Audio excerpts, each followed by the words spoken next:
Drama sidang kasus narkoba yang menjerat Vanessa Angel berakhir kemarin sore.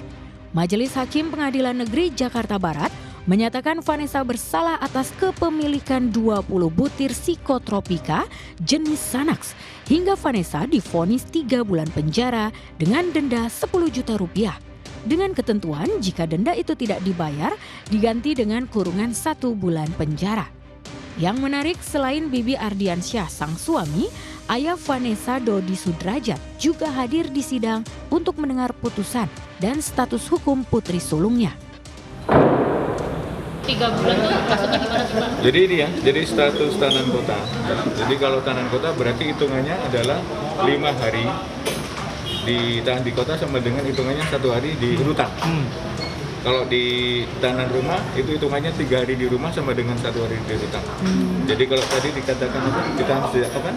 Ditahan sejak Maret. Jadi tinggal dihitung aja, dikalikan berapa itu.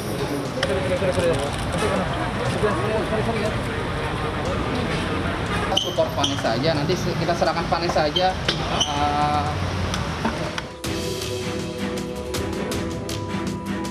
Meskipun vonis hakim ketua lebih ringan dari tuntutan jaksa penuntut umum yang menuntutnya 6 bulan penjara, Vanessa belum aman dari jeruji besi. Lantas, adakah pertimbangan kemanusiaan para penegak hukum hingga Vanessa yang masih memberikan ASI eksklusif kepada putranya tidak dipenjara? Yang pasti Vanessa tidak sanggup berkata-kata, sementara suami dan ayahnya mengaku pasrah pada vonis hakim. Beberapa jam sebelum sidang, Vanessa memang sempat mengunggah kalimat bernada kepasrahan di Instagramnya. Artis berusia 28 tahun ini juga mengupload video kebersamaan dengan sang buah hati yang membuat baper netizen. Ada bayi nih. Jangan. Ada bayi.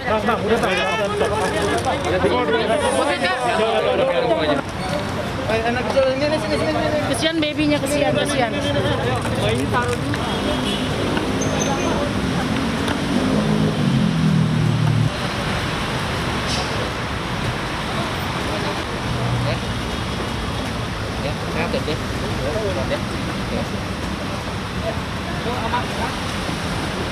Jadi duluan ya. Dadah. Sayang. Ayo Ais. Ais ke sana Ais. Ya, karena tak mau dipisahkan dengan baby Gala, putranya yang baru berusia 3 bulan itu, Vanessa seolah tidak puas dengan vonis yang dijatuhkan padanya. Namun majelis hakim punya pertimbangan lain. Mereka menilai ada 2 hal yang memberatkan Vanessa, yaitu tidak mendukung upaya pemerintah dalam pemberantasan narkoba dan tidak jera melanggar hukum karena sebelumnya pernah tersandung kasus prostitusi yang membuatnya divonis 5 bulan penjara karena terbukti menyebarkan konten asusila. Jika pada kasus penyebaran konten asusila Vanessa menerima vonis dengan ikhlas, apakah kali ini ia akan mengajukan banding?